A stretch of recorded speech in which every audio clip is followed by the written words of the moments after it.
ดอกอันนี้เขาก็เก็บคือกัน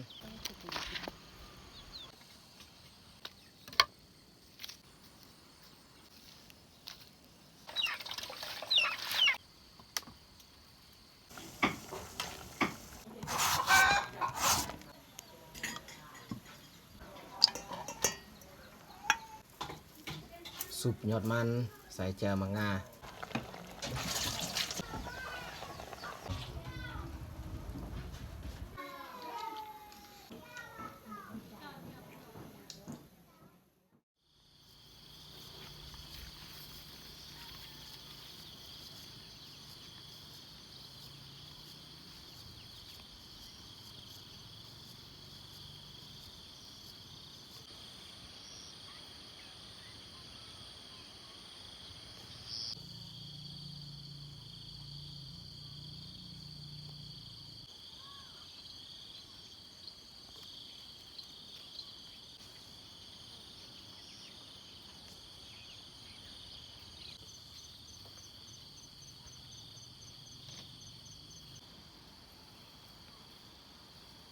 กับสบายดีเบิร์ดสู่คู่สู่คนที่เขามาเบิ่งมาชมสองของเฮา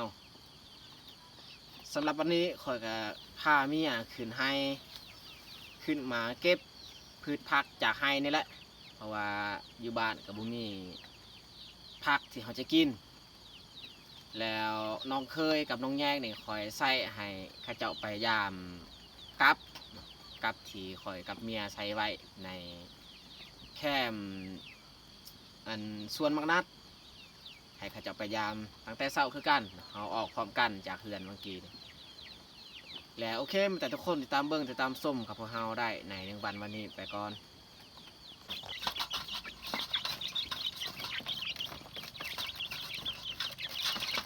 ไก่ที่เฮาเอามาเลี้ยงอยู่นี่เฮาฝากไว้ในนี่ลูกของมันตัวแม่นี่เฮาเอาเมื่อบ้านเอาไปเลี้ยงอยู่บ้านต่อคันเฮาเลี้ยงกับตัวแม่นี่ยันว่ามันกินพวงเขาส่วนลูกตัวน้อยๆนะจะบ่เป็นยังมันบ่กินง่ายดอก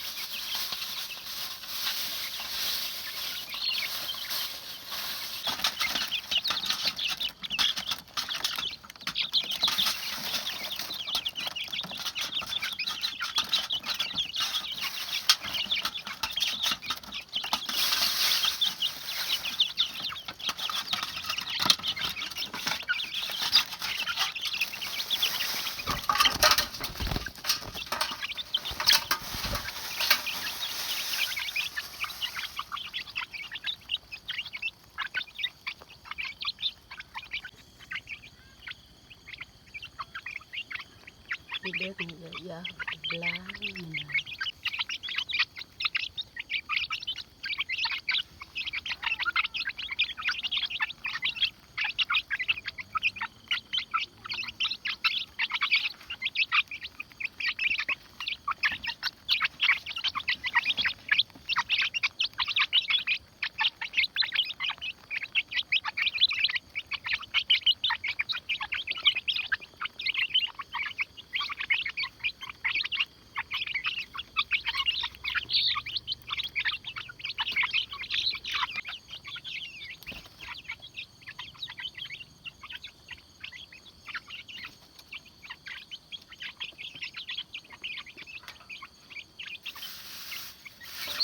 อันนี้เขาเก็บเมียนอีกเก็บเมียนตอนแรงเขาเอามันเข้าลกต้องเลยเกลือไว้ในลกเลยให้มันเข้าไป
หดพักช่วงนี้นี่ดินนี่เปียกไว้เขาหดก็หดบ่ร้ายดอกหดสำใดสำหนึ่ง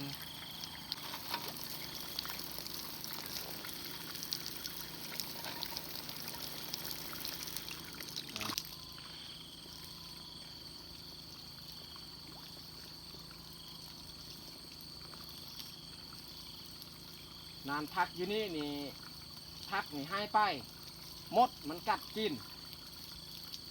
มดกัดผักตายเบิด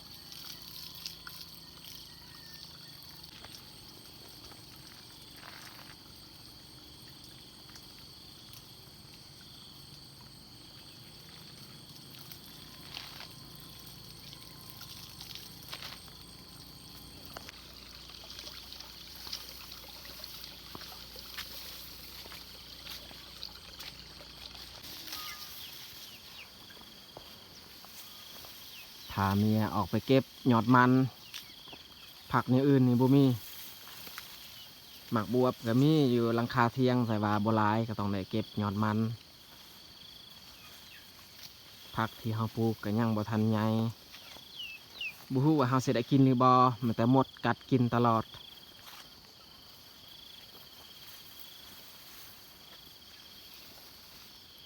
ข้าวนี่กำลังออกห่วงน่าจะแม่นเกือบทุกต้นแหละมันออกห่วง3 ปีแหละเฮาปลูกอยู่นี่ข้าวนี่งามซ้ำเก่าถ้าว่าบ่อนอื่นนี่บ่งามเลยมันแต่บ่อนนี้แหละบ่อนงามสุด3 ปีเฮาปลูกเรียนกันข้าวยังงามคือเก่า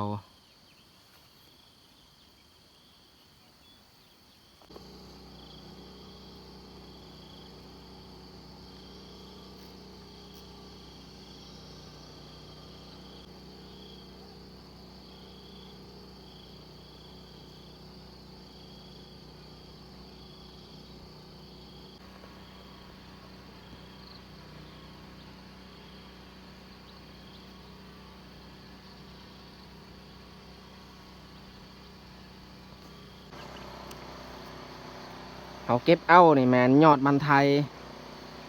เพราะว่ามันต้นที่เขาปลูกหันมันสูงนี่อีกอย่างก็มันบ่ค่อยมียอดอ่อนแบบว่ามันออกมากแล้วนี่ทุกคนสังเกตเบิ่งนี่มันมีมากยอดมันน้อยก็เลยตัดสินใจเก็บเอายอดมันไทยที่เขาปลูกใหม่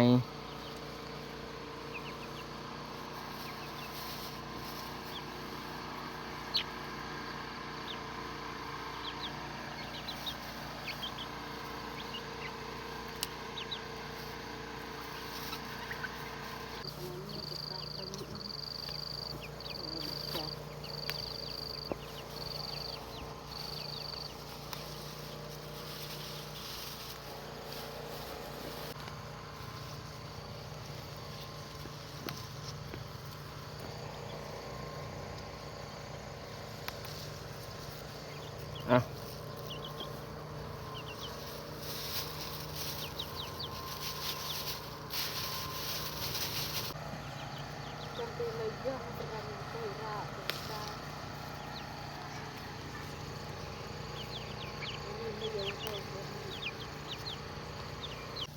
ลูกไก่กับม้านำพวกเฮาคือกัน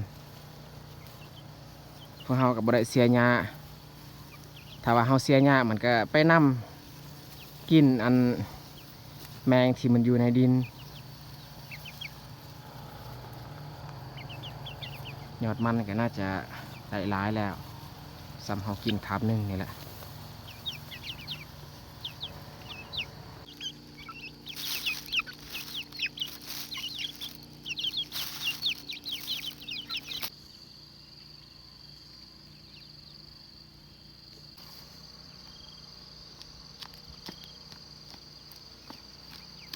บอนนี้ถ้าว่าช่วงหน้าแล้งนี่เฮาลกบ่ได้ดินแข็งแต่นี่ช่วงหน้าฝนแค่แน่เฮาลกได้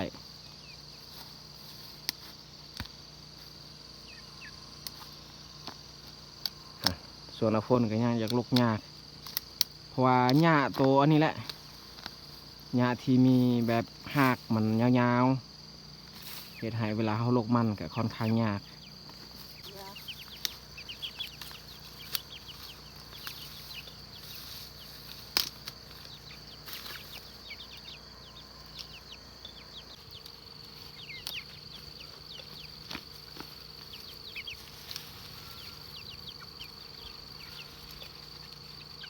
ส้มต้นแล้วก็ส้มหัวมันต้นก็น้อยๆ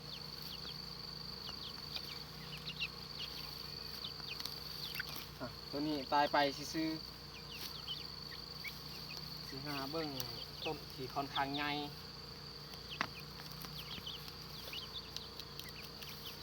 หรือว่าย้อนเฮาบ่เสียหญ้า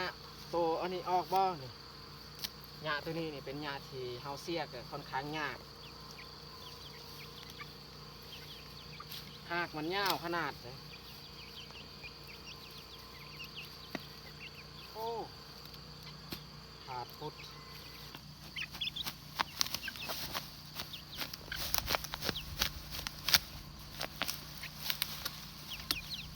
โอ้อันนี้แหละเขาว่าเขาปลูกมันบ่ถึกวันที่หัวมันดกมันใหญ่ก็เป็นจังซี่นี่2 ปีเลยได้มันอันนี้แต่ว่ามันบ่ใหญ่หัวของมัน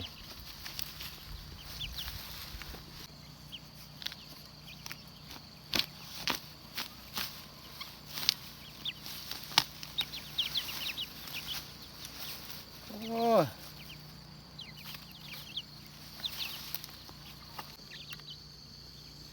เขาลกมันซ้ำเขากินคาบ1-2 คาบนี่แหละถ้าว่าเขาปลูกมันบอนใกล้นี่เขาต้องลกหลายๆแต่ว่าของเขานี่เขาปลูกใกล้ๆแล้วก็อีกอย่างเขาขึ้นให้นี่ก็ทุกวันเขาลกเอาเท่า1-2 คาบเขากินถ้าว่าเขาลกปะร้ายมันก็กินบ่แซ่บอีก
โอ้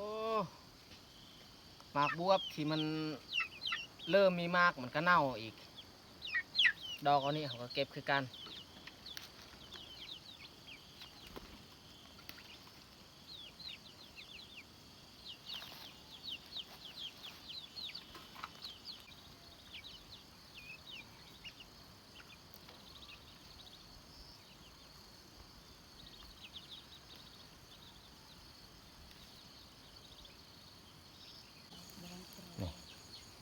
อันนี้ก็มากคือกันมากมันลายอยู่มากหน่อยแต่บางอันเนี่ยมันเน่าหลายสำนี้พอดีเก็บเอามากินนี่ถ้าว่ามันใหญ่กว่านี้มันก็บ่แซ่บอีกสำนี้พอดีกินเห็นแต่หน่วยเดียวนี่แหละตัวมากที่ซ้ำพอดีกิน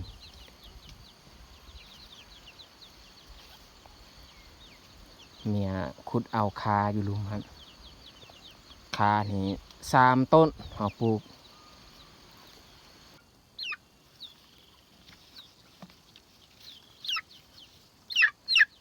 เอาไปแกงกับซีน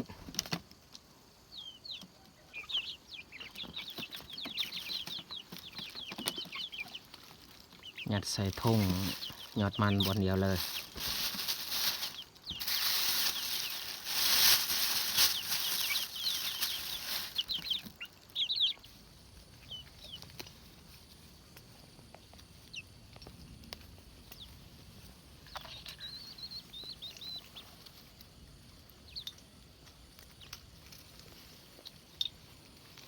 ฮอร์โมนนี่เขาใส่กับซุปแซ่บเลยหรือว่าใส่ก้อยใส่ลาบเลยกินหอมขนาด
วิธีเอาผักอีกคู่นี่แมนเขาเอาต้นหนึ่งน้อยหนึงต้นหนึ่งน้อยหนึงเขาขุดเอาแบบว่าเขาเบิ่งต้นใดแบบมันออกหลายเขาขุดเอาบ่แม่นเขาสีลกเบิดในต้นนั้น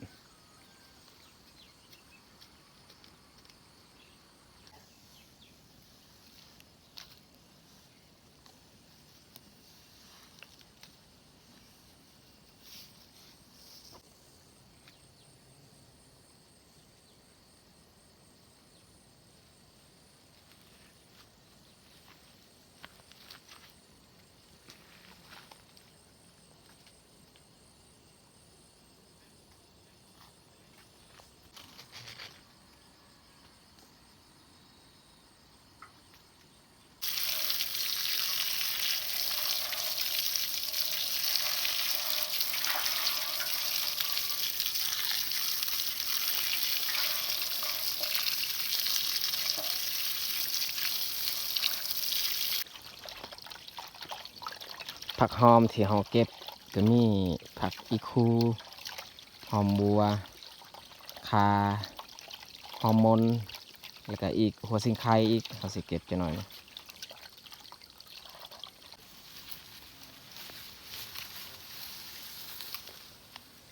เก็บเอาหัวสิงไข่พอเอาไปใส่ต้มไก่นี่แหละเพราะว่า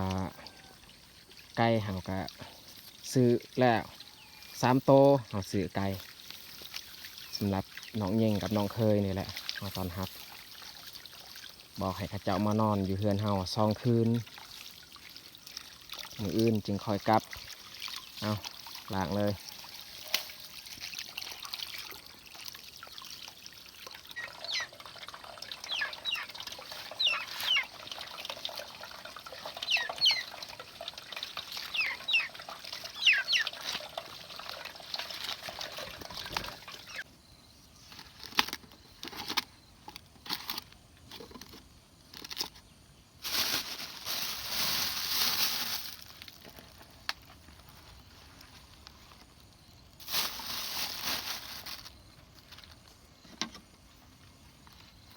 อ้ลืมมาหุงอีก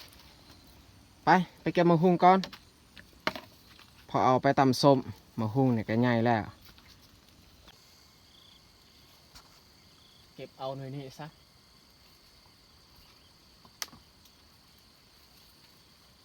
หน่อยนี่ก็ใหญ่แล้วโอ้ยางมันคิดว่าบ่ฮอดเฮาเก็บสิเอาตัวนี้ต่อยแต่ว่าเฮาจับเทิงก็เลยหักแบบง่ายๆขันตัวอยู่สูงหันบ่เทิงต้องได้เอาตัวนี้แย่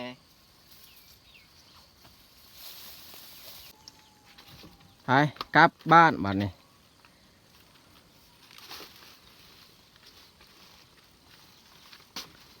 ส่วนมะฮุ่งอันนี้นี่คอยสิจับแบบนี้แหละจับมือ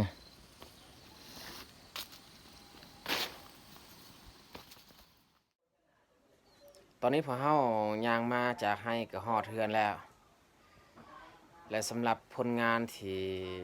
น้องเคยกับน้องแยกพยายามกับก็ได้อ้นเนาะได้อ้นตัวหนึงนี่เอามาเบิ่งน้องกัน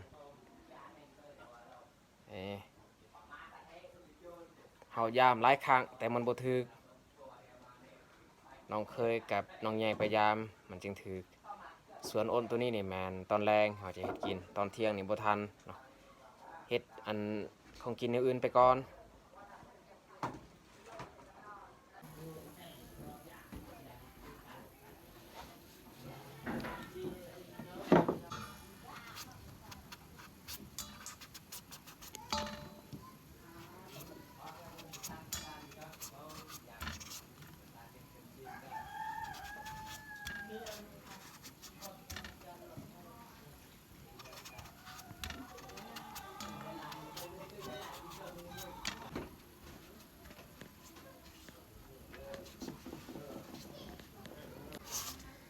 ได้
ใส่หัวสิงไข่กับข่าไปก่อนอันนี้แมนซีนไก่ที่เราตัดไว้ตอนเช้าเพราะว่าตอนเช้าเราก็เลี้ยงให้น้องเยงกับน้องเคยซีนไก่แล้วก็จงไว้ตอนเที่ยงอีก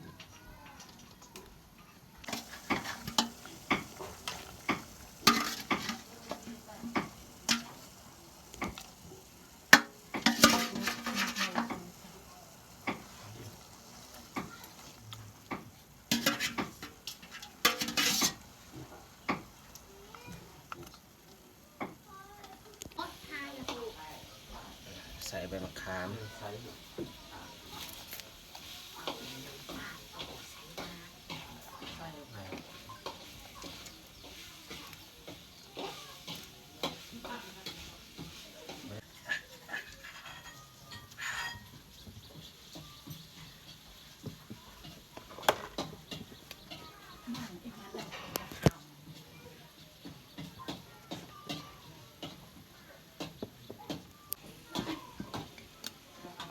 ใส่กะปิย่างไป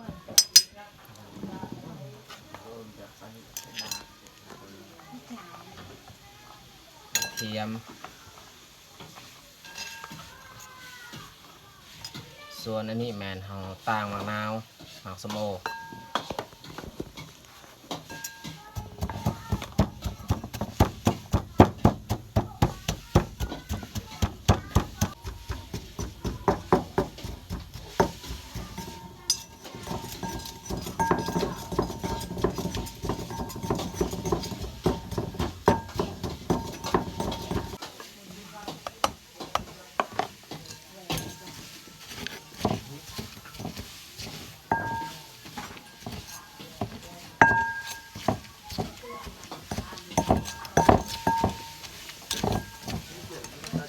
ตำให้มันแลกเพื่อมัน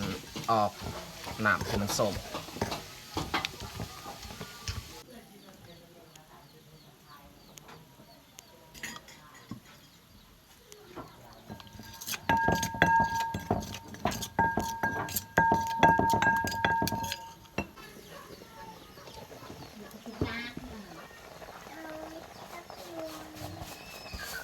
ต้มไก่ก็น่าจะสุกแล้ว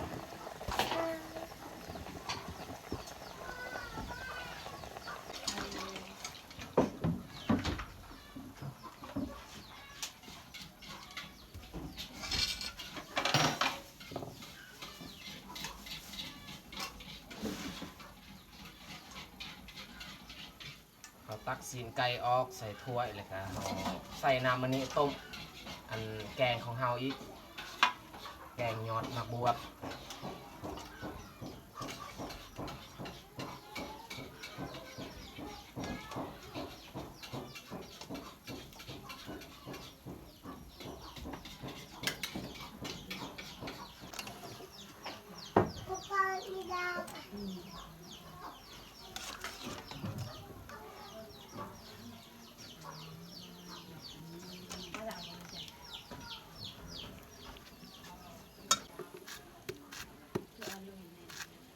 หมักบวบสำนี้พอดีกินแซ่บ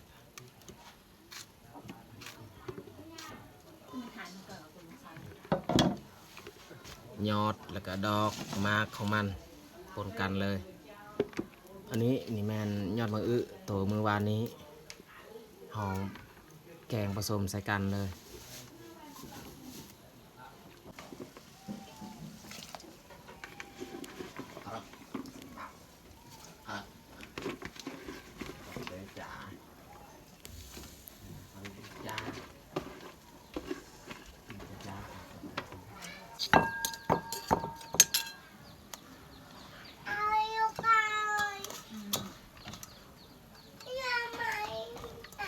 นนอีตีนนอีตาโรกุจานให้นนนโอเว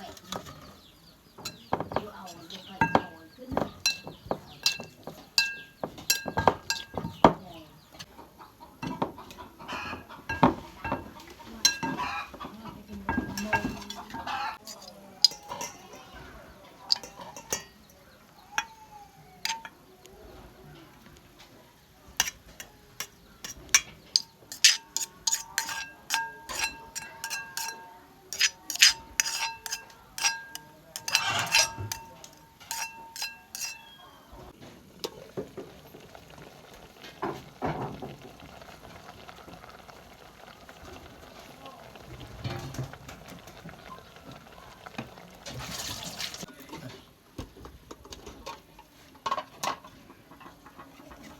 สุดท้ายนี่มันจะใส่หอมบัว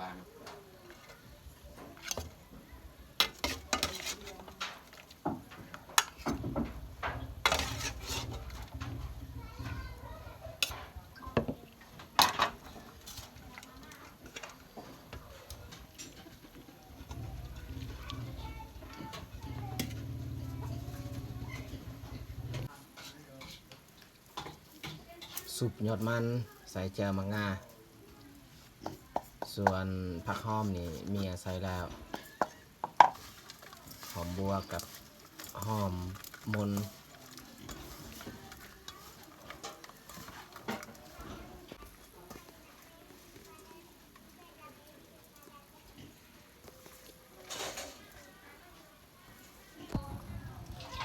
เรียบร้อยเราจัดผักข้าวตอนเที่ยง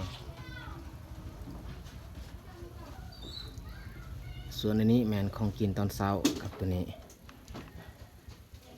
อันนี้เอาเห็ดไม้เบิดนี่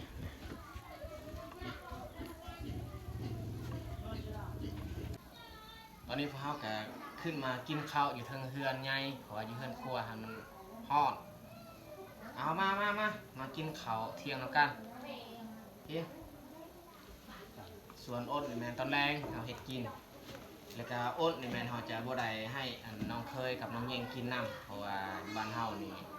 เขาคลัมอ้นนี่แม่แต่เฮากินครั้งเดียวหรือว่าให้อันน้องเคยกิน คนเดียวเลยเขาก็บ่ได้กินความหมายก็คือเฮาบ่ให้กินน้ำกันนั่นแหละแบบนั้น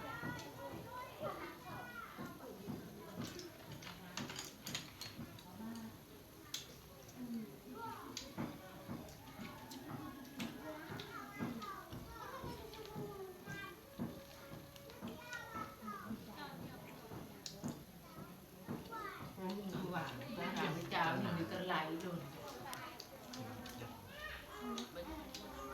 จังสาว กระดาษเปล่าจะนานเราจะดูหัว ลาสาวอีกอย่าง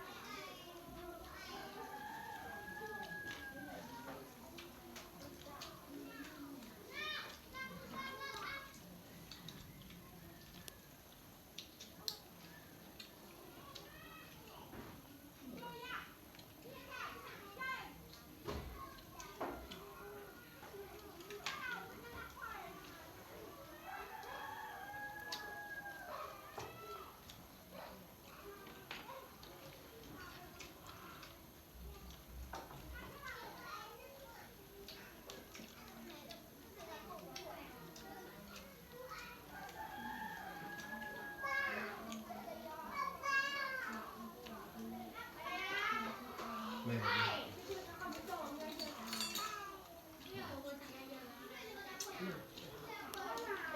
ขายหักขายหลังเลย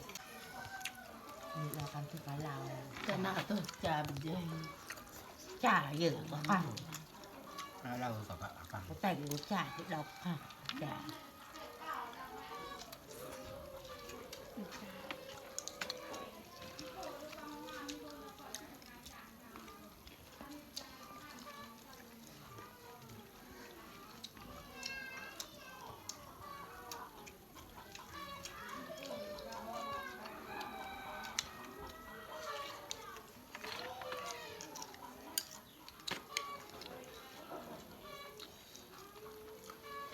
เรียกหน่อยจะนานดอกจามก็ยำกันมาจะสู้ดาวดอกเอ็มยำจะเข้าไปอยากของมันlà này về nhà ta là đầu giúp dầm cha rồi bây giờ